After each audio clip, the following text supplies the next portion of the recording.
इस वीडियो में हम इकोनॉमी देखेंगे, इंडियन इकोनॉमी। ज़्यादातर प्रश्न जो इंडियन इकोनॉमी से आते हैं वो करंट अफेयर से आते हैं, आपके आर्थिक सर्वेक्षण, बजट, ठीक, और जो रिपोर्ट्स आती हैं वहाँ से प्रश्न ज़्यादा आते हैं। उत्पादन, कृषि भी उसके अंतर्गत आ जाती है, खनिज उत्पादन, ये सब इसमें आते हैं। लेकिन ट्रेडिशनल से बहुत कम सवाल आते हैं, 2 या 3 प्रश्न पूछे जाते हैं ट्रेडिशनल से। तो इसलिए परीक्षा में इसके महत्व के आधार पर हम फैक्चुअली जो भी प्रश्न पूछे जा सकते हैं यूपीपीसीएस में, उन पर इस वीडियो में चर्चा करेंगे तेजी से। बेरोजगारी के प्रकार हैं। घर्षणात्मक बेरोजगारी क्या होती है दोस्तों? मिलान करने के लिए आ सकता है, 4 प्रकार की बेरोजगारी दे देगा और वो क्या है परिभाषा दे देगा, मिलान करने के लिए आ सकता है। तो घर्षणात्मक बेरोजगारी क्या होती है? फ्रिक्शनल अनएम्प्लॉयमेंट, जब एक रोजगार से दूसरे रोजगार में जाना हो किसी भी कारणवश, चाहे वो टेक्निकल हो या फिर खुद से ही, तो बीच की जो अवधि होती है ना, उस अवधि में जो बेरोजगारी होती है उसको घर्षणात्मक बेरोजगारी कहते हैं। तो एक रोजगार को छोड़कर दूसरे रोजगार के मिलने की बीच की अवधि जो होती है घर्षणात्मक बेरोजगारी की अवधि होती है। तकनीकी परिवर्तन आज के कारण जनित जो बेरोजगारी, जैसे छटनी आदि हो गया, उसकी वजह से जो बेरोजगारी कुछ समय के लिए रहती है उसको घर्षणात्मक बेरोजगारी कहते हैं। इसे खोज या स्वैच्छिक बेरोजगारी भी माना जाता है। कभी कभी लोग खुद से जॉब छोड़ करके दूसरे जॉब में जाते हैं, बीच की अवधि में वो रोजगार विहीन रहते हैं, रोजगार नहीं रहता उनके पास, तो ऐसी बेरोजगारी को घर्षणात्मक बेरोजगारी कहते हैं। यह विकसित देशों में ज्यादा पाई जाती है। संरचनात्मक बेरोजगारी, कौशल के अभाव के कारण जनित बेरोजगारी। लोग जॉब तो पाना चाहते हैं लेकिन उनके पास जिस तरह की जॉब मौजूद है वैसा कौशल नहीं है। जैसे कंप्यूटर की स्किल चाहिए, जॉब है 50,000, लेकिन कंप्यूटर स्किल वाले अर्थात एआई सीखने वाले मात्र 20,000 हैं, तो 30,000 पद खाली रह जाएंगे, जबकि संख्या बहुत ज्यादा है, संख्या करोड़ों की है रोजगार पाने वालों की। क्योंकि उनके पास कौशल नहीं है, एआई की फील्ड में नॉलेज नहीं है, इसलिए वो यहाँ पर काम नहीं कर सकते, योग्य ही नहीं है, तो इसको संरचनात्मक बेरोजगारी कहते हैं। भारत में और विकासशील देशों में इसी तरह की बेरोजगारी सबसे ज्यादा पाई जाती है। जब किसी कार्य में आवश्यकता से अधिक लोग लगे हों तो ऐसी बेरोजगारी को छिपी बेरोजगारी या प्रच्छन्न बेरोजगारी कहते हैं। जैसे कृषि हो गया, उसमें बहुत सारे लोग लगे हैं, लेकिन जितना कृषि में लाभ हो रहा है उस हिसाब से, एक तो लाभ बहुत कम हो रहा है और दूसरा काम में लगे हैं लेकिन आय उस हिसाब से नहीं हो रही है जो एक होनी चाहिए, एक मिनिमम जो न्यूनतम आय तय की गई है। तो ऐसी बेरोजगारी को क्या कहते हैं? छिपी हुई बेरोजगारी। काम में लगे हुए दिखते हैं लोग लेकिन वास्तव में वो रोजगार नहीं होता है। इसमें व्यक्ति की सीमांत उत्पादकता शून्य होती है, जितना उत्पादन करता है उतना ही उपभोग कर लेता है या उससे कम। यह विशेषकर कृषि या असंगठित क्षेत्र में पाई जाती है। मौसमी बेरोजगारी, मौसम जनित जो बेरोजगारी होती है, जैसे किसी क्षेत्र में मौसम जनित, मौसम अच्छा है तो काम हो रहा है, मौसम खराब है तो काम नहीं हो रहा है, या फिर एक विशेष मौसम में जब खेती नहीं होती है, कृषि कार्य नहीं होते, तब बेरोजगारी उत्पन्न हो जाती है उसमें। चक्रीय बेरोजगारी स्फीति या मंदी के कारण जनित बेरोजगारी होती है। भारत में इसके आंकड़े नगण्य हैं, अक्सर विकसित देशों में इस तरह की बेरोजगारी पाई जाती है। भारत में राष्ट्रीय नमूना सर्वेक्षण संगठन, देखिए एनएसएसओ, देखिए 2019 में होता क्या है, कंफ्यूज मत होइएगा आप लोग। 2019 में क्या होता है कि राष्ट्रीय नमूना सर्वेक्षण संगठन एनएसएसओ और सेंट्रल स्टैटिस्टिक्स ऑफिस, जो केंद्रीय सांख्यिकी कार्यालय था, सीएसओ और एनएसएसओ का विलय कर दिया गया और एक नए संगठन की स्थापना हुई। क्या नाम है इसका? एनएसओ, नेशनल स्टैटिस्टिक्स ऑफिस, राष्ट्रीय सांख्यिकी कार्यालय की स्थापना होती है। इसमें 2 संस्थाएं हैं, एनएसएसओ और सीएसओ।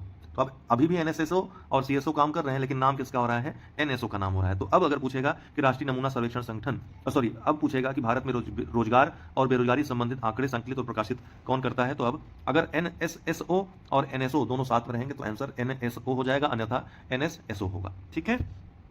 अच्छा, बेरोजगारी मापने के लिए एक पद्धति विकसित की थी एनएसएसओ ने। 3 पद्धतियों पर यह आधारित होता था जो बेरोजगारी मापता था। 3 पद्धतियां विकसित की थी। कौन सी पद्धति इसमें से नहीं है, ये प्रश्न आ चुका है, तो कौन सी पद्धति है ये जान लीजिए। 3 पद्धतियां कौन कौन सी हैं? तो वो पद्धतियां हैं, 3 पद्धतियां कौन कौन सी हैं? एक है आपका यूपीएस अर्थात यूजुअल प्रिंसिपल स्टेटस, दूसरा है सीडब्ल्यूएस करंट वीकली स्टेटस, तीसरा है सीडीएस करंट डेली स्टेटस। इन तीनों को याद रखिएगा, चौथा जो होगा वो गलत हो जाएगा। मुद्रास्फीति नियंत्रण के मात्रात्मक उपकरण, नियंत्रण कौन करता है? आरबीआई करता है, और मात्रात्मक और गुणात्मक उपकरणों का प्रयोग करता है। इसके लिए अक्सर पूछता है कि इसमें से मात्रात्मक कौन है, गुणात्मक कौन है या नहीं है। तो मुद्रास्फीति नियंत्रण के मात्रात्मक उपकरण कौन कौन है? Repo rate, reverse repo rate, bank rate, नगद आरक्षित अनुपात अर्थात कैश रिजर्व रेशियो सीआरआर, वैधानिक तरलता अनुपात अर्थात स्टैच्यूरी लिक्विडिटी रेशियो एसएलआर, खुले बाजार की क्रियाएं open market operations, marginal standing सुविधा मार्जिनल स्टैंडिंग फैसिलिटी एमएसएफ जिसको बोलते हैं। वहीं नियंत्रण के गुणात्मक उपकरण कौन कौन से हैं? साख की राशनिंग ऑफ क्रेडिट, सीमांत आवश्यकता मार्जिनल रिक्वायरमेंट और नैतिक प्रभाव मोरल इन्फ्लुएंस, ये सब गुणात्मक उपकरण के रूप में आएंगे। गरीबी मापन के लिए जो समितियां बनी है, अलग समिति वाईके अलग समिति, ये 1979 में समिति बनी थी। पोषक तत्वों के आधार पर, किसके आधार पर? पोषक तत्वों के आधार पर गरीबी मापन इसमें किया गया तथा न्यूट्रिशन वैल्यू 2400 किलो कैलोरी ग्रामीण क्षेत्र के लिए, 2100 किलो कैलोरी शहरी क्षेत्र में निर्धारित की गई कि इतना मिलना चाहिए अन्यथा गरीब होंगे। लकड़वाला समिति 1993 अपनी रिपोर्ट में राज्य विशिष्ट गरीबी रेखाएं बनाई जानी चाहिए। लकड़वाला समिति में कहा गया था कि राज्य विशिष्ट गरीबी रेखाएं बनाई जानी चाहिए क्योंकि हर राज्य की अलग अलग परिस्थितियां हैं तथा इन्हें शहरी क्षेत्रों में सीपीआई आईडब्ल्यू तथा ग्रामीण क्षेत्रों में सीपीआई एएल का उपयोग करते हुए अद्यतन अपडेट किया जाना चाहिए।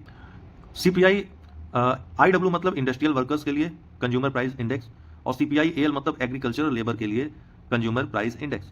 ये दोनों आंकड़े जारी कौन करता है दोस्तों? श्रम ब्यूरो, जो श्रम मंत्रालय का श्रम ब्यूरो है, श्रम एवं रोजगार मंत्रालय का, वो इसका प्रकाशन करता है। सीपीआई एल जो एग्रीकल्चरल लेबर्स है, इसकी जो शुरुआत हुई थी दोस्तों 1966-67 में की थी श्रम ब्यूरो के द्वारा, और वहीं जो सीपीआई आईडब्ल्यू है, इसकी शुरुआत 1946 में हुई थी श्रम एवं रोजगार मंत्रालय के द्वारा।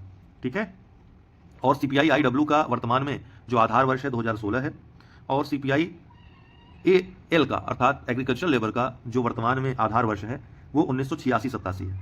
ठीक, इसके अलावा कुछ और सूचकांक जैसे सीपीआई रूरल हो गया, सीपीआई अर्बन हो गया, सीपीआई कंबाइन हो गया, उसे कौन जारी करता है? तो राष्ट्रीय सांख्यिकी कार्यालय एनएसओ के द्वारा वो प्रकाशित होते हैं। जो पहले सीएसओ करता था, एनएसओ के नाम से होता है, तो एनएसओ उसको प्रकाशित करता है। आरबीआई द्वारा मुद्रास्फीति के मापने में इनका प्रयोग होता है, इन सूचकांकों का। 2009 में तेंदुलकर कमेटी बनी शहरी क्षेत्र में रह रहे परिवारों के संदर्भ में गरीबी रेखा को 1000 रुपए प्रति व्यक्ति प्रतिमाह और ग्रामीण परिवारों के लिए 816 रुपए प्रति व्यक्ति प्रतिमाह निर्धारित किया गया था। रंग राजन कमेटी भी गरीबी से संबंधित थी।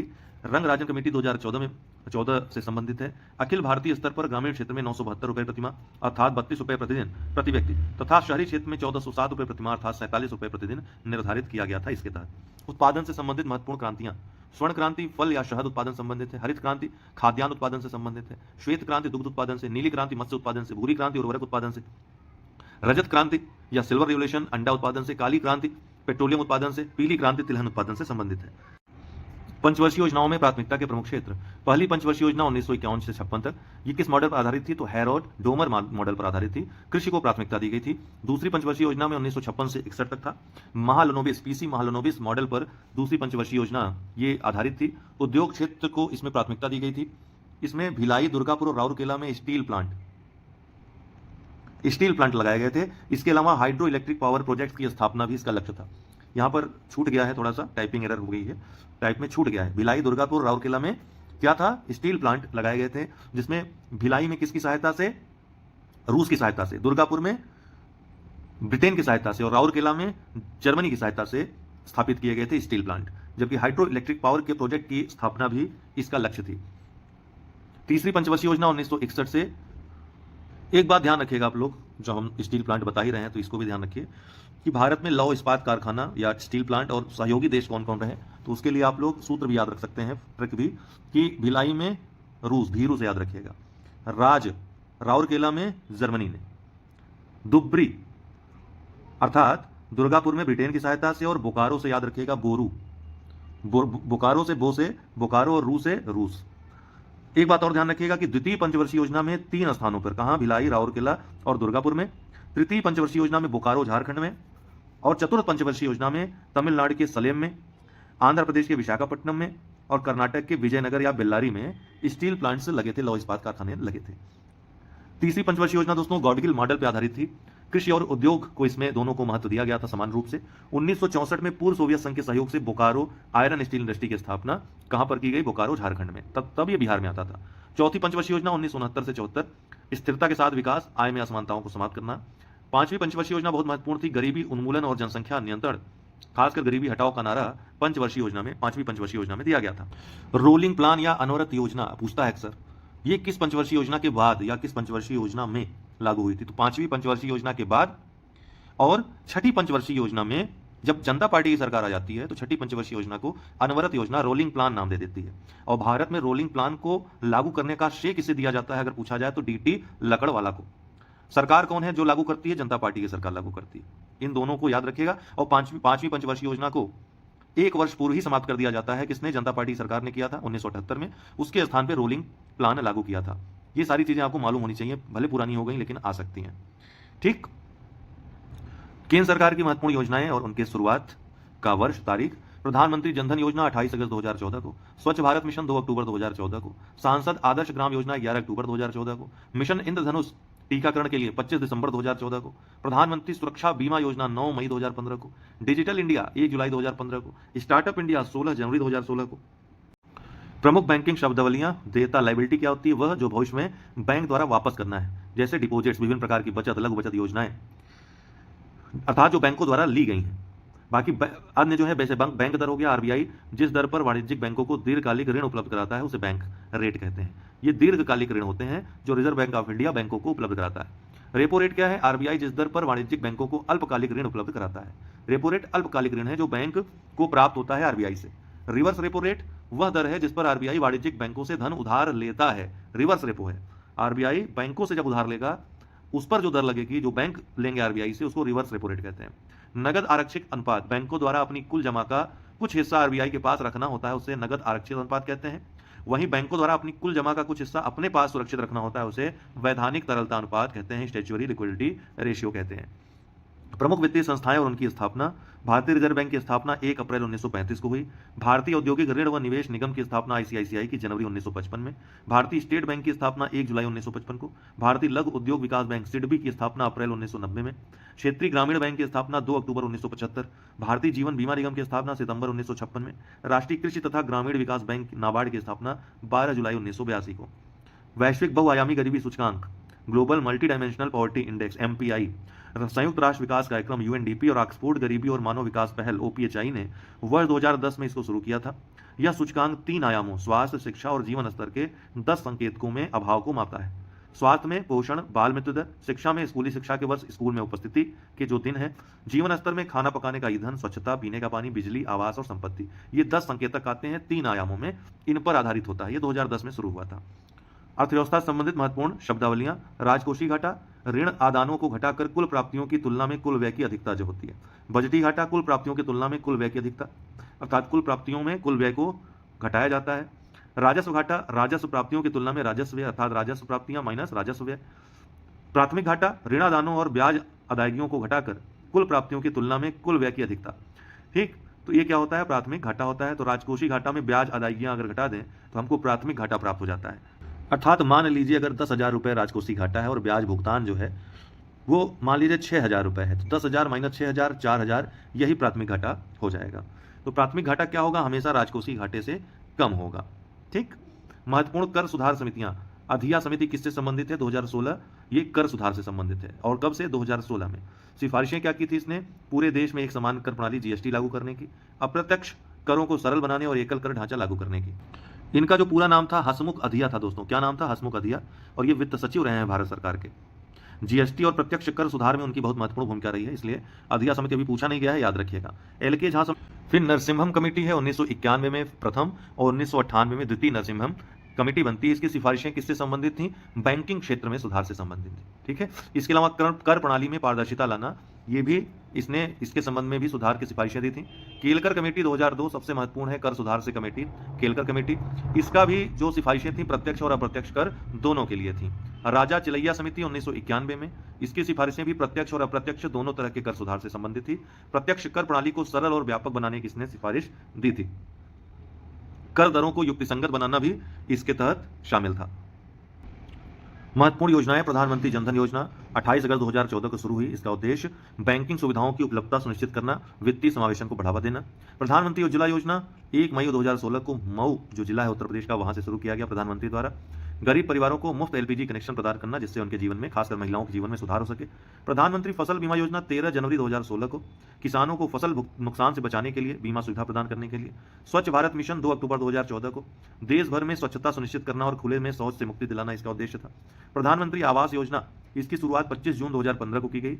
2022 तक सभी के लिए किफायती आवास प्रदान करना इसका लक्ष्य था। बाद में इसको, ये शहरी और ग्रामीण दोनों के लिए अलग अलग मोड में स्टार्ट हुई थी, बाद में इसको विस्तारित किया गया है। सुकन्या समृद्धि योजना 22 जनवरी 2015 को शुरू हुई। इसका उद्देश्य बालिकाओं के भविष्य के लिए वित्तीय सुरक्षा और उनकी शिक्षा के लिए बचत को प्रोत्साहित करना था। प्रधानमंत्री किसान सम्मान निधि 1 फरवरी 2019 से लागू हुई। उद्देश्य छोटे और सीमांत किसानों को वार्षिक रूप से 6,000 रुपए की आर्थिक सहायता 3 किस्तों में प्रदान करना।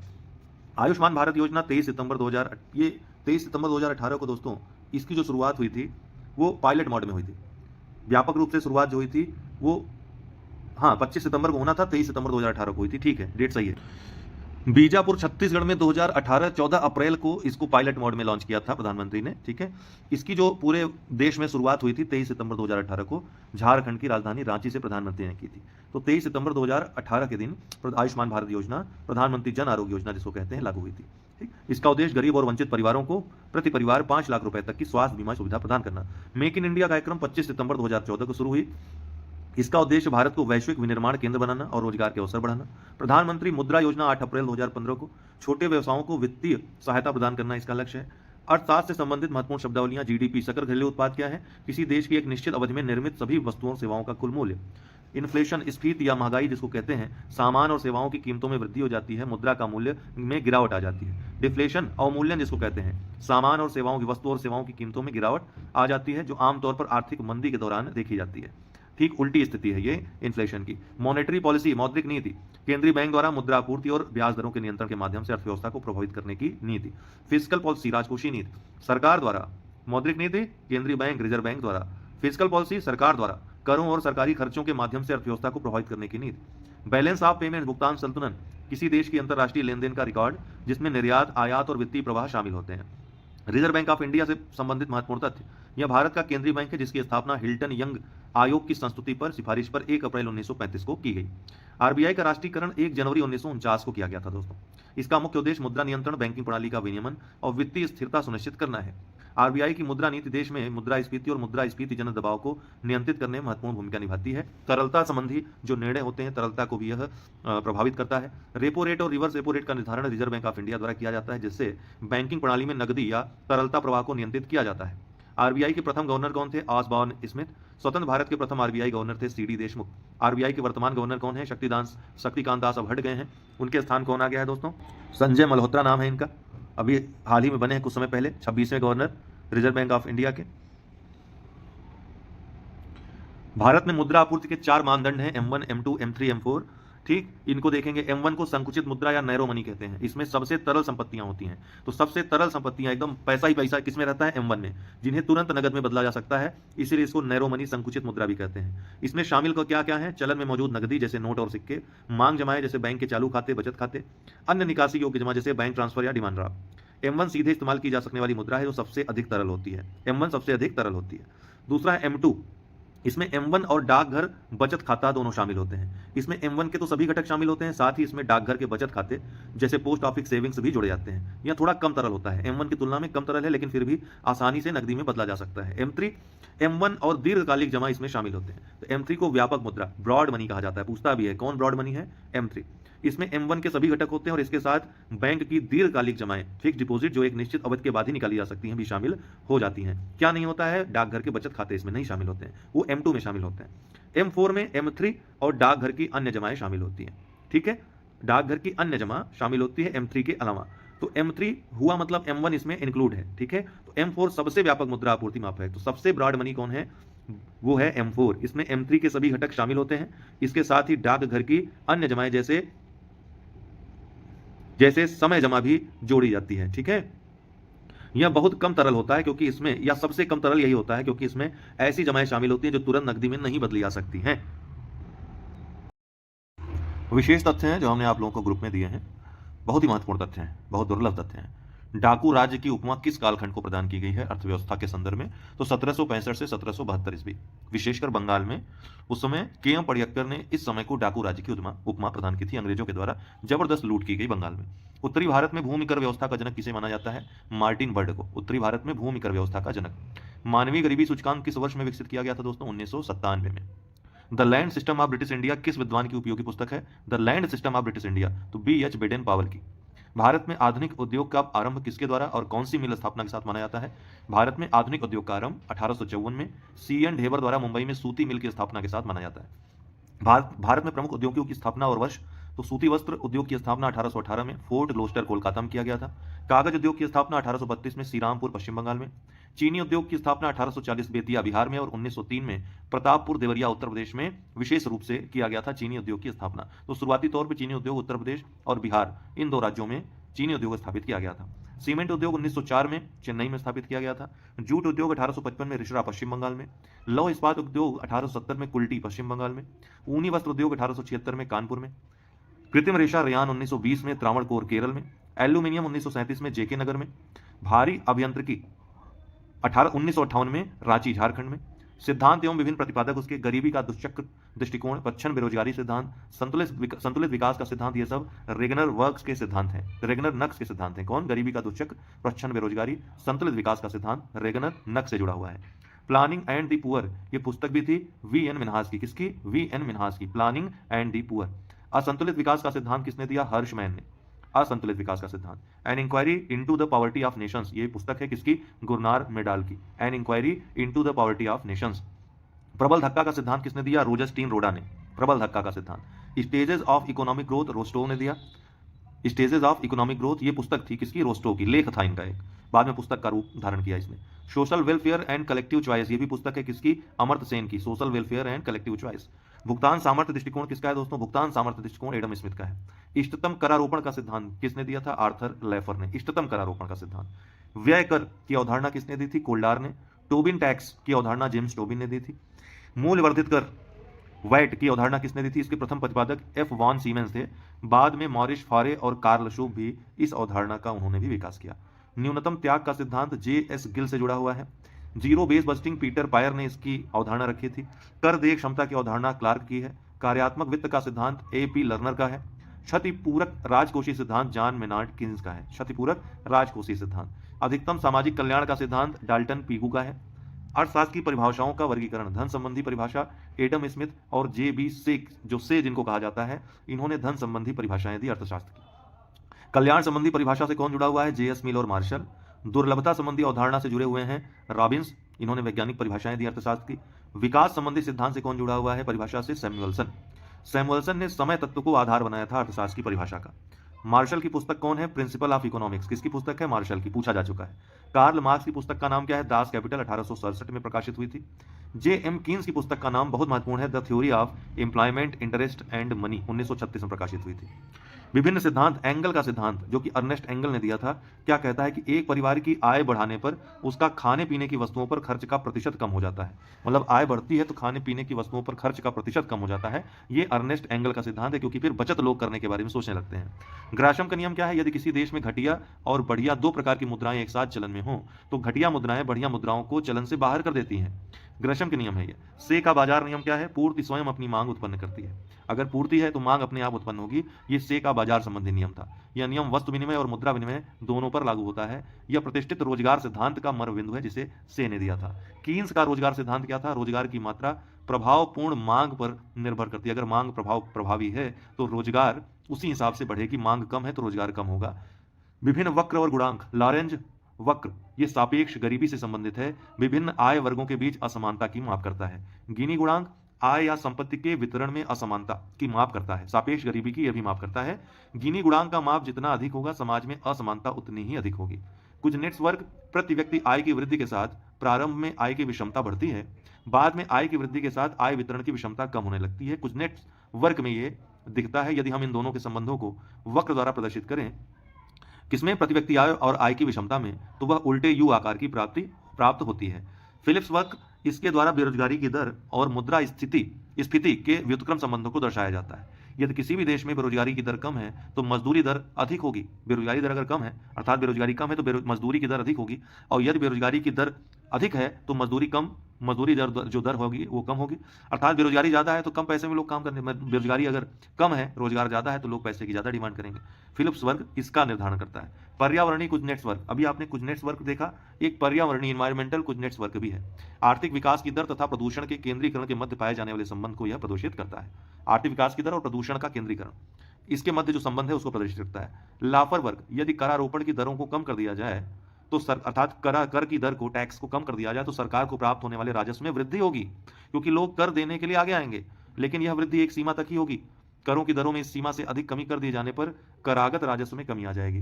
अर्थात एकदम कम कर दिया जाए तो फिर राजस्व कम हो जाएगा, क्योंकि मात्रा भले लोगों की बढ़ जाए लेकिन वो मात्रा जो प्राप्त होनी है राजस्व की वो कम हो जाएगी। लाफर वर्ग ये कहता है। प्रसिद्ध अर्थशास्त्री और उनकी महत्वपूर्ण पुस्तकें, एडम स्मिथ की महत्वपूर्ण पुस्तक, जो एडम स्मिथ अर्थशास्त्र के जनक भी माने जाते हैं आधुनिक अर्थशास्त्र के। राष्ट्रों की संपत्ति की प्रकृति और कारणों की जांच, ये पुस्तक 1776 में इन्होंने लिखी थी। अदृश्य हाथ और मुक्त व्यापार का सिद्धांत इन्होंने दिया था। किन्होंने? एडम स्मिथ ने। कार्ल मार्क्स दास कैपिटल नामक पुस्तक लिखी थी इन्होंने। पूंजीवाद की इसमें आलोचना की थी। पूंजीवाद की आलोचना की थी इसमें। वर्ग संघर्ष और ऐतिहासिक भौतिकवाद के सिद्धांत इन्होंने दिए थे। किताब के नाम आप लोग इंग्लिश में ही पढ़िए, क्योंकि इंग्लिश वाला ही पूछा जाएगा जिस टाइटल से इन्होंने प्रकाशित किया था। तो एडम स्मिथ की जो पुस्तक है, inquiry into the nature and causes of the wealth of nations, ये पूरी पुस्तक थी। वेल्थ ऑफ नेशंस अक्सर आता है शॉर्ट फॉर्म में, इन्होंने ही ये पुस्तक लिखी थी। ये फादर ऑफ मॉडर्न इकोनॉमिक्स के नाम से आने जाते हैं। इनविजिबल हैंड, अदृश्य हाथ का सिद्धांत और लेसेस फेयर का इकोनॉमी से जुड़े हुए हैं, इन्होंने कॉन्सेप्ट इसका दिया था। कार्ल मार्क्स की पुस्तक थी Das Kapital, critic of capitalism, इन्होंने कैपिटलिज्म का इसमें क्रिटिसाइज उसको किया था, उसकी आलोचना की थी। Introduced ideas of class struggle, work संघर्ष, हिस्टोरिकल मेटलिज्म एंड सोशलिज्म, इसको इन्होंने इसमें परिभाषित किया था। जॉन मेनार्ड किन्स, इनकी पुस्तक का नाम था the general theory of employment, interest and money, बहुत महत्वपूर्ण है, पूछा ही जाएगा। ये government interventions in the economy के एडवोकेट थे, इसके समर्थक थे। Founder of Keynesian economics, popular during the great depression के समय इन्होंने बहुत महत्वपूर्ण सुझाव दिए थे, जिसकी वजह से ये काफ़ी प्रसिद्ध हुए थे। मिल्टन फ्रीडमैन, इनकी जो पुस्तक थी capitalism and freedom, free to choose, ये इनकी पुस्तक का नाम था। ये मॉनेटरिज्म के एडवोकेट थे, उसकी वकालत करते थे, समर्थक थे। Supported free market policies and minimal government role, इन्होंने इसका सपोर्ट किया था। David Ricardo, principles of political economy and taxation, इनकी प्रसिद्ध पुस्तक थी ये किसके लिए जाने जाते हैं? थ्योरी ऑफ कंपैरेटिव एडवांटेजेस, ये किसके लिए जाने जाते हैं? कंपैरेटिव एडवांटेज थ्योरी के लिए जाने जाते हैं। थॉमस रॉबर्ट माल्थस ने कौन सी पुस्तक लिखी थी? An essay on the principle of population, Malthusian theory of population, इन्होंने इसका विकास किया था। Predicted population growth would outpace food production, तो इन्होंने कहा कि भैया पॉपुलेशन ग्रोथ होगी तो फूड प्रोडक्शन पर उसका प्रभाव पड़ेगा, आउटपेस फूड प्रोडक्शन की इन्होंने बात की थी इसके प्रभाव के रूप में। अमर्त्य सेन, इन्होंने development as freedom, poverty and famines नामक पुस्तक लिखी। कैपेबिलिटी अप्रोच को इन्होंने इंट्रोड्यूस किया था इकोनॉमी में। ये नोबेल प्राप्त करता है, नोबेल पुरस्कार इनको प्राप्त हुआ था। कब प्राप्त हुआ था आप लोग कमेंट बॉक्स में जवाब देंगे। डॉक्टर भीमराव अंबेडकर, इन्होंने the problem of the rupee, its origin and its solution, इन्होंने ये पुस्तक लिखी थी। जोसेफ स्कम्पीटर या जोसेफ संपेटर या शम्पेटर बोल सकते हैं इनको, उच्चारण इसका संपेटर ऐसा कुछ आएगा। पूंजीवाद, समाजवाद और लोकतंत्र, इन्होंने कौन सी पुस्तक लिखी? Capitalism, socialism and democracy, coined the concept of creative destruction, इन्होंने रचनात्मक विनाश का विचार रखा, ठीक है, और नवाचार और उद्यमिता, इनोवेशन और इंटरप्रेन्योरशिप पर जोर दिया था। फ्रेडरिक हायक, गुलामी की राह, द रोड टू सर्फडोम नामक पुस्तक इन्होंने लिखी थी, the road to serfdom. Strong critic of socialism, अर्थात ये समाजवाद के आलोचक थे, विरोधी थे, और मुक्त बाजार और व्यक्तिगत स्वतंत्रता के पक्षधर थे। Advocated individual liberty and free market capitalism. John Robinson, इनकी पुस्तक बहुत महत्वपूर्ण है दोस्तों। अपूर्ण प्रतिस्पर्धा का अर्थशास्त्र, the economics of imperfect competition, इन्होंने concept of monopolistic competition develop किया था, ठीक है। एकाधिकार प्रतिस्पर्धा की व्याख्या इन्होंने की थी, ठीक, मोनोपोलिस्टिक कंपटीशन, इसकी व्याख्या इन्होंने की थी अपनी इस पुस्तक में, अपूर्ण प्रतिस्पर्धा का अर्थशास्त्र में। गुन्नार मेडाल, इनकी पुस्तक Asian drama and inquiry into the poverty of nations, ये प्रसिद्ध पुस्तक है, कई बार एग्जाम में आ चुकी है। दक्षिण एशिया में गरीबी और सामाजिक सुधार पर यह पुस्तक केंद्रित थी। आर्थर लुइस या लेविस, इन्होंने कौन सी पुस्तक लिखी? Economic development with unlimited supplies of labour, ये पुस्तक थी इनकी प्रसिद्ध पुस्तक। ये डुअल सेक्टर मॉडल किसके लिए जाने जाते हैं? द्वैध अर्थव्यवस्था मॉडल के लिए। इसके बाद रैगनर फ्रिश और यान टिनबर्गेन, इनकी भी पुस्तक आ चुकी है कई बार एग्जाम में। ये गणितीय अर्थशास्त्र के जनक थे। ये कौन थे? गणितीय अर्थशास्त्र के जनक। बस इतना याद रखिए, पुस्तक का नाम याद रखने की जरूरत नहीं, कई पुस्तकें इनकी प्रसिद्ध हैं। उनको सम्मिलित रूप से नोबेल पुरस्कार भी दिया गया था 1969 में। अर्थशास्त्र में पहले अर्थशास्त्र के नोबेल पुरस्कार विजेता यही थे। 1969 में इनको अर्थशास्त्र का नोबेल दिया गया था, रेगनर फ्रिश और यान टिनबर्गेन को, इसलिए महत्वपूर्ण है, ये गणितीय अर्थशास्त्र के जनक माने जाते हैं। फिर पॉल सैमुएल्सन, ये आर्थिक विश्लेषण की नींव इन्होंने रखी थी, ठीक है, फाउंडेशंस ऑफ इकोनॉमिक एनालिसिस, इनकी पुस्तक का नाम भी यही था, आर्थिक विश्लेषण की नींव। आधुनिक अर्थशास्त्र को गणितीय रूप देने वाले मुख्य जो माने जाते हैं पॉल सैमुएल्सन ही माने जाते हैं, और ये पहले अमेरिकी नोबेल पुरस्कार विजेता थे अर्थशास्त्र के क्षेत्र में। तो गणितीय अर्थशास्त्र से कौन कौन जुड़ा है? रेगनर फिश, यान टिनबर्गेन और पॉल सैमुएल्सन। अन्य तथ्य अर्थव्यवस्था संबंधित जो एग्जाम में आ सकते हैं आपके, रुपए का सर्वप्रथम अवमूल्यन कब हुआ दोस्तों? 20 सितंबर 1949 को। दूसरी बार रुपए का अवमूल्यन भारत में कब हुआ? 6 जून 1966 को। तीसरी बार अवमूल्यन कब हुआ? 1 जुलाई 1991 को। तो 3 बार अवमूल्यन हो चुका है रुपए का। अब केवल फैक्ट हैं, पढ़ दे रहे हैं, बहुत महत्वपूर्ण फैक्ट हैं ये सब। विदेशों में स्थित विदेशी बैंकों के साथ विदेशी मुद्रा में भारतीय बैंकों द्वारा रखे गए खाते को क्या कहते हैं? Nostro accounts. तो विदेशी मुद्रा में भारतीय बैंकों द्वारा जो विदेशी बैंकों में रखे जाते हैं उनको क्या कहते हैं, नोस्टो, और जो विदेशी बैंकों को के पास रखते हैं उसको कहते हैं वोस्टो अकाउंट। वोस्टो और नोस्टो अक्सर चर्चा में रहते हैं। भारत में मुद्रास्फीति की गणना किस पर आधारित है? थोक मूल्य सूचकांक पर आधारित है। मुद्रास्फीति की गणना थोक मूल्य सूचकांक के आधार पर की जाती है, ठीक है, होल प्राइस इंडेक्स के आधार पर की जाती है। किस स्थिति में मुद्रा के मूल्य में वृद्धि होती है तथा वस्तुओं एवं सेवाओं की कीमतों में गिरावट आती है दोस्तों? तो मुद्रा संकुचन या अवस्फीति की जो स्थिति है उसमें मुद्रा के मूल्य में वृद्धि होती है और वस्तुओं सेवाओं की कीमतों में गिरावट आती है। इन्फ्लेशन की विपरीत स्थिति है, इसको डिफ्लेशन भी कहते हैं।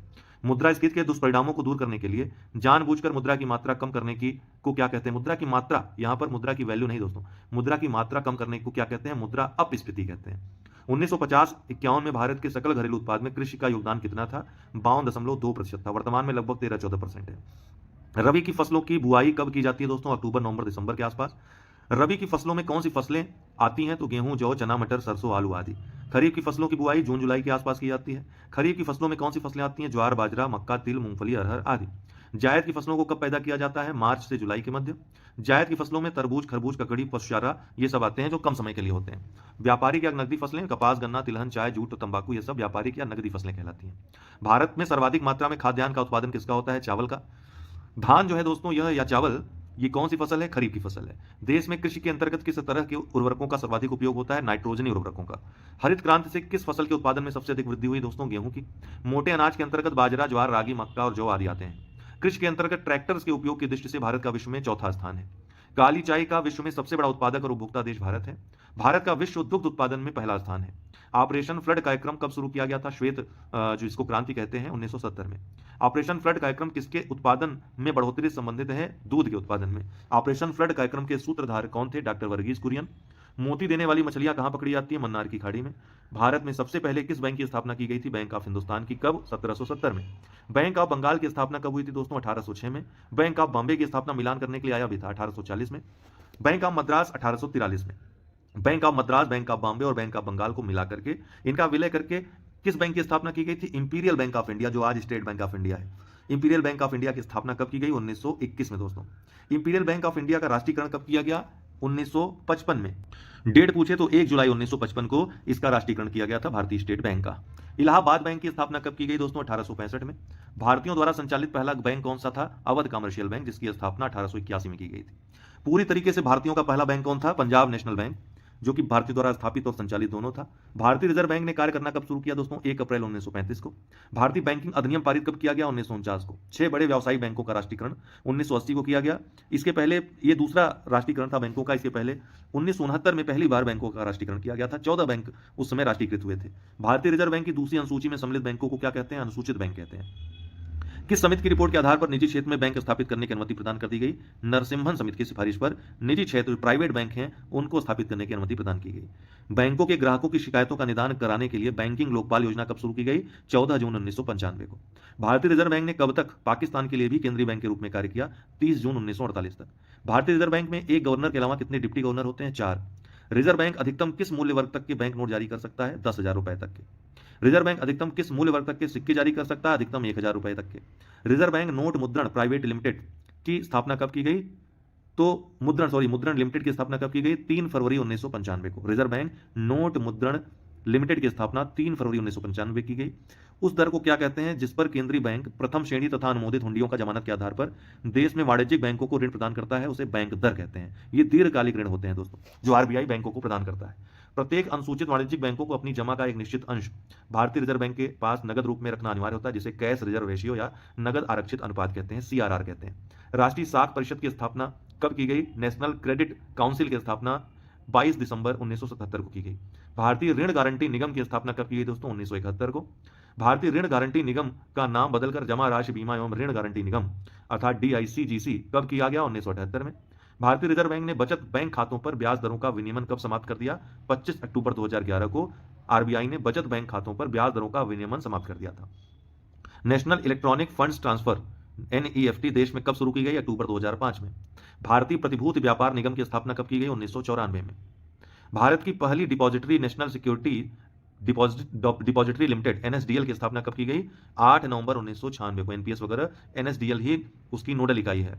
देश की दूसरी depository central depository services limited CDSL की स्थापना कब की गई? फरवरी 1998 में। दोनों बहुत महत्वपूर्ण है दोस्तों। बॉम्बे स्टॉक एक्सचेंज का पहले नाम क्या था? The native share and stock brokers association. Bombay stock exchange द्वारा सूचकांक यानी सेंसेक्स कब शुरू किया गया? 1986-87 में। बॉम्बे स्टॉक एक्सचेंज का सूचकांक कितने शेयरों के मूल्यों पर आधारित है? कुल 30 पर आधारित है। भारतीय प्रतिभूति एवं विनिमय बोर्ड सेबी की स्थापना कब की गई दोस्तों? 12 अप्रैल 1988 को स्थापना की गई। सेबी को वैधानिक संस्था का दर्जा कब प्रदान किया गया? 1992 में वैधानिक हो गया सेबी एक्ट ले आकर के। भारतीय मुद्रा रुपए के प्रतीक चिन्ह का अनुमोदन सरकार ने कब किया? 15 जुलाई 2010 को। इसको उदय कुमार एक आईआईटीएन थे, उन्हीं के उन्होंने जो चिन्ह बनाया था, वो एक प्रतियोगिता आयोजित की गई थी, उनका चुनाव किया गया था उसके लिए, उनके चिन्ह का, जो कि इस तरीके से है, र में इस तरीके से चिन्ह जो है वो उदय कुमार का इजाद किया हुआ था डिजाइन। डाक सामग्री, डाक टिकट, जुडिशियल एवं नॉन जुडिशियल स्टाम्प, भारतीय रिजर्व बैंक और भारतीय स्टेट बैंक के चेक, बॉन्ड, एनएससी, किसान विकास पत्र, पोस्टल ऑर्डर, पासपोर्ट, सुरक्षा दस्तावेज और प्रॉमिसरी नोट, ये सब कहां छापे जाते हैं? इंडिया सिक्योरिटी प्रेस में। और इंडिया सिक्योरिटी प्रेस कहां स्थित है? नासिक में, महाराष्ट्र में। 5, 10, 50, 100, 500 और 1000 रुपए के, अब तो 1000 रुपए के नोट नहीं छापे जाते दोस्तों, 2000 हो गया है, ठीक है। 2000 के नोट भी अब बंद हो गए हैं, ठीक है, पहले छापे जाते थे। तो अभी 1000 और 2000 रुपए के नोट नहीं छापे जा रहे हैं। तो ये नोट कहां छापे जाते हैं? तो currency note press, Nashik road में। सिक्योरिटी पेपर मिल कहां स्थित है? होशंगाबाद, मध्य प्रदेश में। सरकारी टकसाले किन शहरों में स्थित हैं? मुंबई, कोलकाता, हैदराबाद और नोएडा में। छठी पंचवर्षीय योजना कब समाप्त कर दी गई थी दोस्तों? 1980 में समाप्त कर दी गई थी, क्योंकि सरकार बदल गई थी। जनता पार्टी सरकार द्वारा पेश छठी योजना को किस सरकार ने समय से पहले समाप्त कर दिया था? कांग्रेस की सरकार ने। कांग्रेस सरकार द्वारा लागू छठी पंचवर्षीय योजना जो दूसरी बार लागू हुई, उसकी अवधि क्या निर्धारित की गई? 1980 से 85। छठी पंचवर्षीय योजना में किस पर विशेष बल दिया गया? गरीबी निवारण और रोजगार सृजन, जो कि 5वीं पंचवर्षीय योजना का भी महत्वपूर्ण था। किस पंचवर्षीय योजना के दौरान रोजगार मापने के लिए मानक व्यक्ति वर्ष, स्टैंडर्ड पर्सन ईयर को अपनाया गया था? तो छठी पंचवर्षीय योजना में। ग्रामीण भले गरीबी हटाओ जो अभियान है 5वीं पंचवर्षीय योजना में चालू की गई, लेकिन ग्रामीण बेरोजगारी उन्मूलन से संबंधित जो कार्यक्रम थे, आईआरडीपी, एनआरईपी, ट्राइसेम, ड्वाक्रा, आरएलईजीपी, किस योजना में लागू किए गए थे? छठी पंचवर्षीय योजना में। किस योजना के दौरान गरीबी रेखा को ग्रामीण क्षेत्र में प्रति व्यक्ति 2400 कैलोरी और शहरी क्षेत्रों में 2100 कैलोरी के रूप में परिभाषित किया गया? छठी पंचवर्षीय योजना में। और किसके आधार पर यह था? किसकी सिफारिश पर? अलग समिति की सिफारिश पर। कौन सी योजना 15 वर्ष की दीर्घ अवधि को ध्यान में रखकर बनाई गई थी? तो छठी पंचवर्षीय योजना। किस योजना को पर्सपेक्टिव प्लानिंग कहा जाता है? छठी पंचवर्षीय योजना को, क्योंकि 15 वर्ष की इसमें योजना शामिल थी। 7वीं पंचवर्षीय योजना की अवधि कब से कब तक थी? 1986 से 91 तक। 7वीं योजना का प्रमुख उद्देश्य क्या था? आधुनिकीकरण। कौन सी योजना उदारीकृत अर्थव्यवस्था के रूप में वर्णित जॉन डब्ल्यू मुलर मॉडल पर आधारित थी? तो 8वीं पंचवर्षीय योजना। 8वीं पंचवर्षीय योजना का काल कब से कब तक था? 1992 से 97 तक। 8वीं पंचवर्षीय योजना पहले कब से लागू होनी थी? 1992 से लागू होनी थी, 1991 से, ठीक है, 1990-91 से लागू होनी थी, लेकिन ये 92 से लागू हुई, क्योंकि 90 से 91 और 91 से 92 तक कोई योजना नहीं आई थी। राष्ट्रीय विकास परिषद का गठन कब हुआ था? 1952 में। भारत में प्रथम पंचवर्षीय योजना कब प्रारंभ हुई? 1951 में, नई दिल्ली में इसकी शुरुआत हुई। किस योजना में विभिन्न पहलुओं को ध्यान में रखते हुए मानव संसाधन विकास को मूलभूत उद्देश्य माना गया? 8वीं पंचवर्षीय योजना में, मानव संसाधन विकास, ह्यूमन रिसोर्स डेवलपमेंट। 9वीं पंचवर्षीय योजना 1997 से 2002 तक रही। 10वीं पंचवर्षीय योजना 2002 से 2007 तक रही। 11वीं 2007 से 2012 तक, ठीक है, 12 से 17 तक लागू होनी थी 12वीं पंचवर्षीय योजना, लेकिन वो लागू नहीं हो पाई, क्योंकि फिर नीति आयोग का गठन हुआ 2015 में। 10वीं पंचवर्षीय योजना का मुख्य उद्देश्य क्या था? 21वीं शताब्दी में भारत को आर्थिक महाशक्ति बनाना। 11वीं पंचवर्षीय योजना कब से कब तक लागू रही? 2007 से 2017 तक लागू रही। राष्ट्रीय विकास परिषद की 57वीं बैठक में 12वीं पंचवर्षीय योजना को कब अंतिम मंजूरी दी गई थी? 26 दिसंबर 2012 को अंतिम मंजूरी दी गई थी। आधुनिक भारत में बजट की परंपरा की शुरुआत करने का श्रेय किसे जाता है दोस्तों? जेम्स विल्सन को। 1921 में किस समिति की रिपोर्ट के आधार पर सामान्य बजट से रेलवे बजट को अलग कर दिया गया था? आकबर्थ कमेटी की सिफारिश पर। अविभाजित भारत का पहला बजट 1946 में किसने प्रस्तुत किया? आर के खड़मुखम शेट्टी ने। अविभाजित भारत का बजट। स्वतंत्र भारत का पहला बजट किसने कब प्रस्तुत किया गया? 26 नवंबर 1947 को। किसने प्रस्तुत किया? इन्होंने ही। स्वतंत्र भारत का पहला पूर्णकालिक बजट कब प्रस्तुत किया गया था? 1948-49 में। स्वतंत्र भारत का पहला पूर्णकालिक बजट किसने प्रस्तुत किया? इन्होंने ही। भारतीय गणराज्य का पहला पूर्णकालिक बजट किसने प्रस्तुत किया? गणराज्य मतलब 26 जनवरी 1950 के बाद 1950-51 में प्रस्तुत किया गया इसे देश में। और किसने प्रस्तुत किया? आर खड़मुखम शेट्टी ने। नहीं, खड़मुखम ने नहीं, वो जान मथाई आ गए थे। जान मथाई ने भारतीय गणराज्य का सबसे पहला जो बजट प्रस्तुत किया था, जान मथाई ने किया था। और किस डेट को किया था पूछा जाए तो 28 फरवरी को किया था, 28 फरवरी 1950 को, ठीक है। देश में किन प्रधानमंत्रियों को स्वयं बजट प्रस्तुत करने का श्रेय हासिल है? जवाहरलाल नेहरू, इंदिरा गांधी और राजीव गांधी। इन तीनों प्रधानमंत्रियों ने स्वयं भी बजट प्रस्तुत किया था वित्त मंत्री के रूप में। देश में शून्य आधारित बजट प्रस्तुत करने की परंपरा किसने डाली? राजीव गांधी ने। ब्रिटिश पूर्व भारत में किस शासक ने घाटे के बजट को अपनाया था? ब्रिटिश पूर्व तो मोहम्मद बिन तुगलक ने घाटे के बजट को अपनाया था। कार्य या परिणाम या लक्ष्यों की प्राप्ति के आधार पर सृजित बजट को क्या कहते हैं? निष्पादन बजट। ठीक है, जो कार्य और परिणाम या लक्ष्यों के आधार पर सृजित होता है। पूंजीगत प्राप्तियों एवं पूंजीगत भुगतानों को किस बजट में सम्मिलित किया जाता है? पूंजी बजट में। किस बजट के अंतर्गत किसी भी विभाग अथवा संगठन द्वारा प्रस्तावित व्यय की प्रत्येक मत को बिल्कुल नई मत मान लिया जाता है? शून्य आधारित बजट में। बजट का वह रूप क्या कहलाता है जिसमें बजट को लिंग विशेष के आधार पर तैयार किया जाता है, या बजट में लिंग विशेष के लिए अलग से बजटीय प्रावधान किया जाता है? Gender budget. जिस कर की अदायगी उसी व्यक्ति द्वारा की जाती है जिस पर वह कानूनी रूप से लगाया जाता है उसे क्या कहते हैं? प्रत्यक्ष कर। जैसे आयकर हो गया, निगम कर, धन कर, संपदा कर, उपहार कर, व्यय कर, ब्याज कर, ये सभी क्या है? प्रत्यक्ष कर हैं। वहीं सीमा शुल्क, उत्पाद शुल्क, सेवा कर, केंद्रीय बिक्री कर, ये प्रत्यक्ष रूप से नहीं लगते हैं, ये ट्रांसफरेबल होते हैं, अप्रत्यक्ष कर होते हैं। ये किसी भी देश की घरेलू या भौगोलिक सीमा के अंतर्गत एक लेखा वर्ष में सभी उत्पादित समस्त उत्पादकों जैसे सामान्य निवासियों और गैर निवासियों द्वारा, दोनों इसमें शामिल हैं, उत्पादित समस्त वस्तुओं और सेवाओं के बाजार मूल्य के योग को क्या कहते हैं? जीडीपी, सकल घरेलू उत्पाद। महबूब उल हक के सहयोगी कौन थे दोस्तों? AK सेन, अमर्त्य सेन और सेंगर भी इनको कहते हैं। मानव विकास सूचकांक की अवधारणा का प्रतिपादन कब किया गया? 1990 में। किसने किया? महबूब उल हक और उनके सहयोगियों ने। मानव विकास सूचकांक में कौन कौन से सूचकांक शामिल किए जाते हैं? जीवन प्रत्याशा सूचकांक, शिक्षा सूचकांक और सकल घरेलू उत्पाद सूचकांक। आर्थिक समृद्धि दर क्या है दोस्तों? सकल घरेलू उत्पाद में परिवर्तन की दर। आर्थिक विकास दर क्या है? निबल राष्ट्रीय उत्पादन में परिवर्तन की दर। भारतीय जो आर्थिक विकास है समृद्धि से व्यापक, यह अवधारणा है दोस्तों। भारतीय अर्थव्यवस्था के प्राथमिक क्षेत्र में द्वितीयक और प्राथमिक, या आप जानते हो क्या ही बताया जाए इसमें।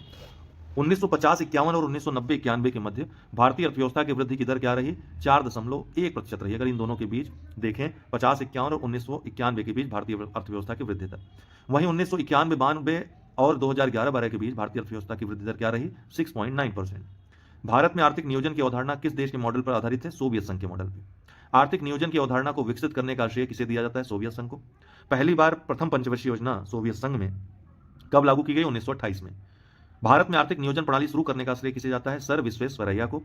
प्लान्ड इकोनॉमिक फॉर इंडिया नामक पुस्तक इन्होंने ही लिखी थी। बॉम्बे प्लान कब सामने आई? जनवरी 1944 में। यह कितने वर्ष के लिए थी? 15 वर्ष के लिए थी। मूलतः ये बॉम्बे योजना जो थी, तमाम जो उस समय टाटा थे उसमें, और अन्य उद्योगपति थे, उन लोगों ने मिलकर के योजना ये बनाई थी। मूलतः जिसमें कौन कौन थे याद भी रखिए आप लोग, टाटा, बिड़ला, लाला श्रीराम, इस तरह। इसमें मेन बात यह है दोस्तों कि एक तो 15 वर्ष के लिए था प्लान, दूसरा इसमें प्रस्ताव एक रखा गया था कि प्रति व्यक्ति प्रति वर्ष 75 रुपए की गरीबी रेखा रखी जाए। 75 रुपए से जो कम कमा रहा है वो गरीब माना जाए। ठीक है, प्रति व्यक्ति प्रति वर्ष। मूलतः साम्यवादी सिद्धांतों पर आधारित जन योजना पीपुल्स प्लान का सृजन किसने किया था? MN राय ने। यह 10 वर्षीय पीपुल प्लान था। कितने वर्ष के लिए था? 10 वर्ष के लिए। कब प्रस्तुत किया गया था? 1944 में, लेकिन बॉम्बे प्लान के बाद। इसके बाद कौन सी योजना आई? गांधीवादी योजना, अप्रैल 1944 में। गांधीवादी योजना का सृजन किसने किया था? मन नारायण ने। एक प्रश्न आया था दोस्तों कुछ समय पहले एक एग्जाम में कि बॉम्बे प्लान का औपचारिक मुख्य मेन नाम क्या था? इसका नाम था, याद रखिएगा, नाम था इसका a plan of economic development for India. A plan for economic development for India इसका औपचारिक नाम था। ठीक है, नहीं, थोड़ा सा गड़बड़ होगा यहाँ पे। सबसे पहले आया आपका बॉम्बे प्लान। ठीक है, बॉम्बे प्लान कब आया? 1944 की शुरुआत में। फिर अप्रैल में आया आपका गांधीयन प्लान, अप्रैल 1944 में। ठीक है, मन नारायण जिसके मतलब इसके माने जाते हैं प्रवर्तक, मन नारायण। इसके बाद आता है आपका पीपुल्स प्लान। ये पीपुल्स प्लान आता है 1945 में। बात 1944 में शुरू की थी MN राय ने, लेकिन वास्तव में ले आते हैं, प्रस्तुत करते हैं 1945 में। फिर 1950 में आता है सर्वोदय प्लान। तो इसी क्रम से याद रखिएगा, क्या? बॉम्बे प्लान 1944, गांधीयन प्लान, गांधीवादी योजना 1944, फिर उसके बाद आपका आएगा पीपुल्स प्लान 1945 और फिर सर्वोदय प्लान 1950।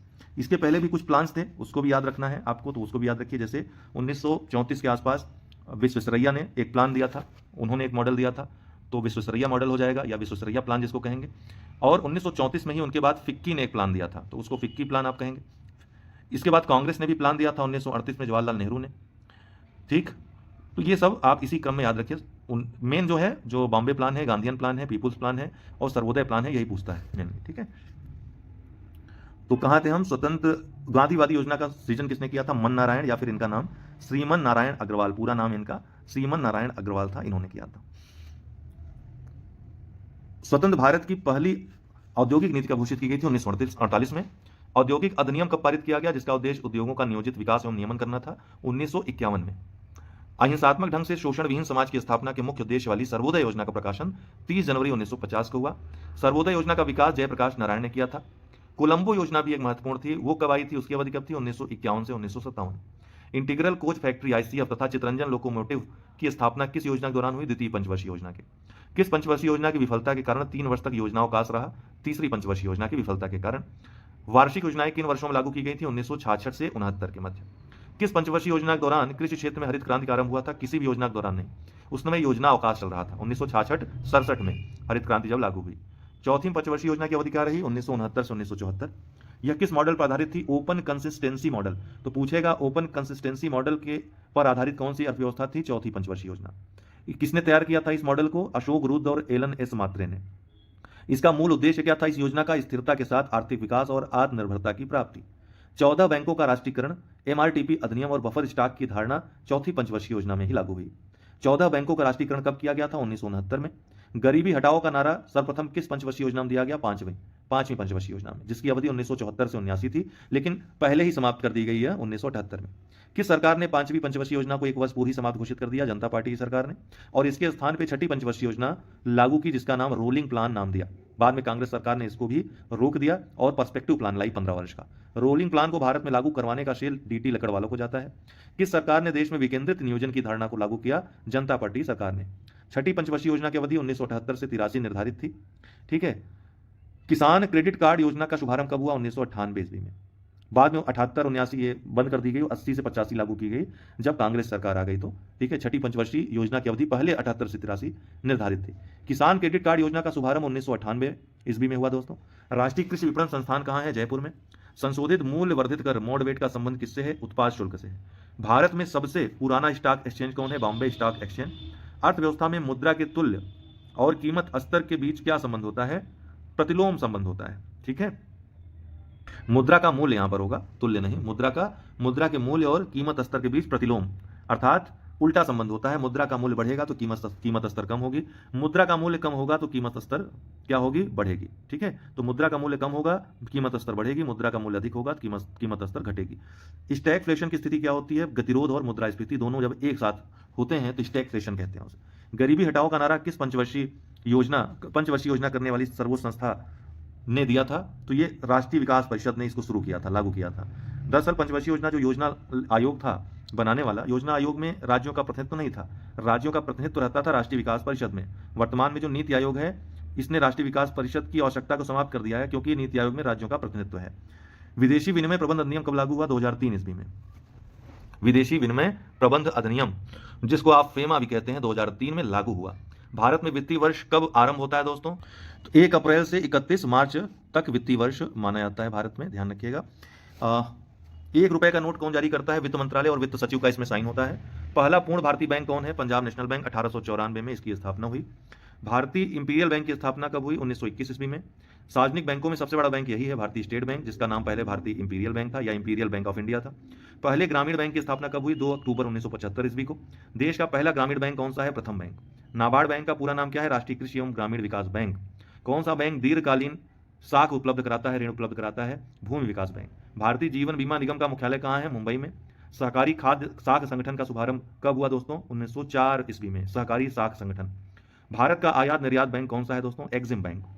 वे कौन से बैंक हैं जिन्होंने किसानों को की अपने तक पहुंच आसान बनाने के लिए किसान क्लब बनाए? क्षेत्रीय ग्रामीण बैंकों ने। भारतीय जीवन बीमा निगम की स्थापना कब हुई? 1956 में। भारत में नोट जारी करने के लिए कौन सी प्रणाली अपनाई जाती है? न्यूनतम आरक्षित प्रणाली। भारतीय मुद्रा को पूर्ण परिवर्तनीय कब बनाया गया? 1993-94 केंद्रीय बजट में। भारतीय रिजर्व बैंक का मुख्यालय कहाँ है? मुंबई में। प्रत्यक्ष विनिमय क्या है दोस्तों? वस्तु विनिमय और मुद्रा विनिमय को मिलाकर प्रत्यक्ष विनिमय कहा जाता है। मुद्रा के माध्यम से किया जाने वाला विनिमय कौन सा है? क्रय विक्रय। कौन सी क्रिया उत्पादन और उपभोक्ता के बीच की कड़ी कहलाती है? विनिमय। कौन सा उत्पादन प्रकृति का निःशुल्क उपहार माना जाता है? भूमि। सरकार द्वारा पुरानी मुद्रा बंद करके नई मुद्रा का चलन क्या कहलाता है? विमुद्रीकरण, डिमोनेटाइजेशन। स्वतंत्रता के बाद कितनी बार रुपए का अवमूल्यन हुआ है? 3 बार। देश का सबसे बड़ा वाणिज्यिक बैंक कौन है? State bank. किसी वस्तु पर इको मार्क चिन्ह क्या दर्शाता है? पर्यावरण की दृष्टि से अनुकूल है कि नहीं? भारत में प्रतिभूति विनिमय बोर्ड की स्थापना कब हुई? 1988 ईस्वी में। आर्थिक नियोजन किसका विषय है? संवर्ती सूची का दोस्तों। मुद्रास्फीति को कैसे रोका जा सकता है? बचत के बजट, प्रत्यक्ष कराधान में वृद्धि, सरकारी व्यय में कटौती आदि करके। शेयर बाजार का प्रभावपूर्ण नियंत्रण कौन करता है? सेबी। केंद्रीय एगमार्क प्रयोगशाला कहां पर है? नागपुर में। विश्व में सबसे अधिक सहकारी संस्थाएं किस देश में है? भारत में।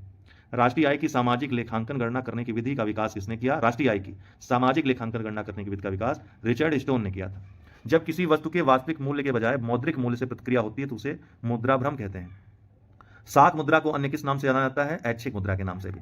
किसी देश का आयात निर्यात से संबंधित भुगतान शेष क्या कहलाता है? व्यापार शेष। सुपर 301 क्या है दोस्तों? अमेरिका व्यापार की कानूनी धारा। भारत में कर्मचारी राज्य बीमा योजना की शुभारंभ कब हुआ? 1952 में। गोल्डन हैंडशेक स्कीम किससे संबंधित है? स्वेच्छा से सेवानिवृत्ति से संबंधित है, स्वैच्छिक सेवानिवृत्ति से। भारत में केंद्रीय राजस्व बोर्ड का विभाजन करके केंद्रीय उत्पादन सीमा शुल्क बोर्ड तथा प्रत्यक्ष बोर्ड की स्थापना कब हुई?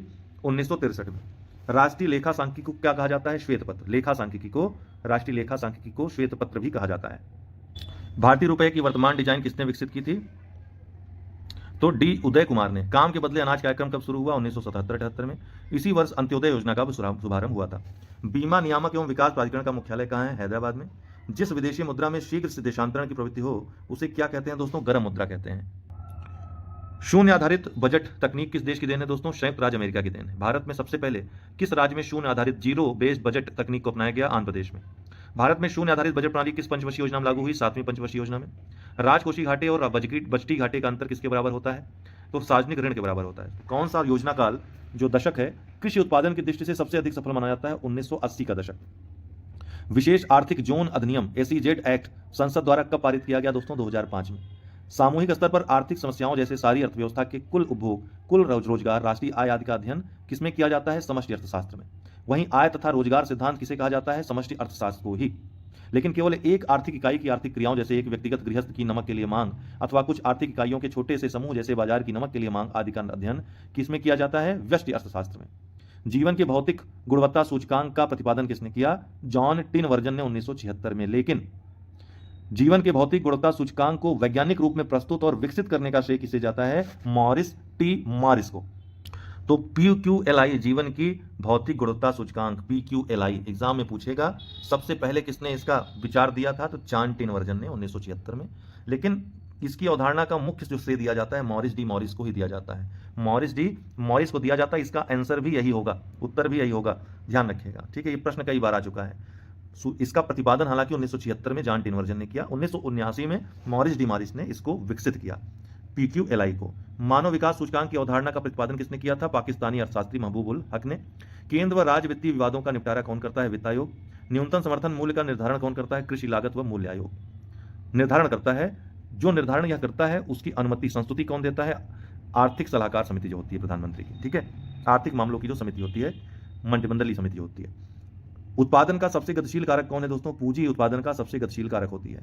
किसी उद्यमी का सबसे महत्वपूर्ण कार्य क्या होता है? जोखिम उठाना। कागजी मुद्रा जारी करने का पूर्ण अधिकार किसके पास है? रिजर्व बैंक के पास। भारतीय रिजर्व बैंक का खुली कार्यवाही का अर्थ क्रय और विक्रय में क्या है? सरकारी बांडों का। सरकारी बांडों का क्रय और विक्रय ओपन मार्केट ऑपरेशन के तहत RBI करता है। सस्ती मुद्रा का अर्थ क्या है? ब्याज की दर का कम होना, उसे सस्ती मुद्रा कहेंगे। सरकार आर्थोपाय ऋण कहां से लेती है दोस्तों? रिजर्व बैंक से। प्रति व्यक्ति आय ज्ञात करने के लिए कुल आय को किससे भाग दिया जाता है? देश की कुल जनसंख्या से भाग देकर के प्रति व्यक्ति आय निकाली जाती है। कुल आय में देश की कुल जनसंख्या से भाग दे देते हैं। मुद्रा स्वयं मुद्रा का निर्माण करती है, यह कथन किसका है? क्रोमर का यह कथन है। जिस मुद्रा में शीघ्र पलायन करने की प्रवृत्ति होती है वो क्या कहलाती है? गर्म मुद्रा कहलाती है, हॉट मनी कहलाती है। हिंदू वृद्धि दर किससे संबंधित है दोस्तों? जीडीपी से संबंधित है। विभिन्न आर्थिक सूचकांक भारत में उसको जारी कौन करता है? CPI उपभोक्ता मूल्य सूचकांक, इसको जारी कौन करता है? NSO जारी करता है। ठीक है, नेशनल स्टैटिस्टिक्स ऑफिस। उद्देश्य क्या रहता है इसका? आम जनता द्वारा उपयोग की जाने वाली वस्तुओं की कीमतों में बदलाव के मापता है। महंगाई दर के निर्धारण में RBI इसका उपयोग करती है। WPI थोक मूल्य सूचकांक, इसको कौन जारी करता है? DPIIT वाणिज्य मंत्रालय के तहत DPIIT इसको जारी करता है। थोक बाजार में वस्तुओं की कीमतों में बदलाव को दर्शाता है। उत्पादन लागत और थोक महंगाई का संकेतक है ये। औद्योगिक उत्पादन सूचकांक IIP कौन जारी करता है दोस्तों? ये जारी करता है NSO। ठीक है, इसका उद्देश्य औद्योगिक क्षेत्रों की उत्पादन गतिविधि को मापना होता है। औद्योगिक विकास दर का यह आकलन करता है। CPI IW औद्योगिक श्रमिकों के लिए CPI, श्रम ब्यूरो या देखिए औद्योगिक श्रमिकों के लिए भी, और जो एग्रीकल्चर लेबर हैं AL, ये दोनों श्रम ब्यूरो श्रम मंत्रालय का जारी करता है। औद्योगिक श्रमिकों की महंगाई को यह मापता है। GDP डिफ्लेटर जारी करता कौन है? NSO। इसका उद्देश्य अर्थव्यवस्था में समग्र मूल्य स्तर का सूचक उत्पन्न, मतलब अर्थव्यवस्था में समग्र मूल्य स्तर का मापन यह करता है GDP डिफ्लेटर। इसका महत्व GDP मूल्य समायोजन होता है, इसमें इसका प्रयोग होता है। इसके अलावा हमने ऊपर बताया था कि उपभोक्ता मूल्य सूचकांक CPI शहरी, CPI ग्रामीण और CPI समग्र, ये तीनों को राष्ट्रीय सांख्यिकी कार्यालय NSO जारी करता है, जो सांख्यिकी और कार्यक्रम कार्यान्वयन मंत्रालय के तहत आता है। तो ये प्रमुख सूचकांक हैं और जारीकर्ताओं के नाम। अर्थव्यवस्था में इतनी चीजें आप देख लीजिए, इतने फैक्ट बहुत महत्वपूर्ण है। बाकी करंट से प्रश्न आएंगे। ठीक है। एल के झा कमेटी का आप लोग सही कर लीजिएगा थोड़ा सा, ठीक है। बीच में जो आपको पीडीएफ मिली है ये अप्रत्यक्ष कर में सुधार संबंधित थी, ठीक है, इनडायरेक्ट टैक्स में सुधार से संबंधित थी।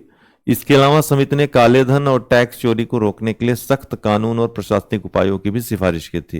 ये कमेटी कब से संबंधित है? 1977 से, ठीक है, इसको सही कर लीजिएगा आप लोग।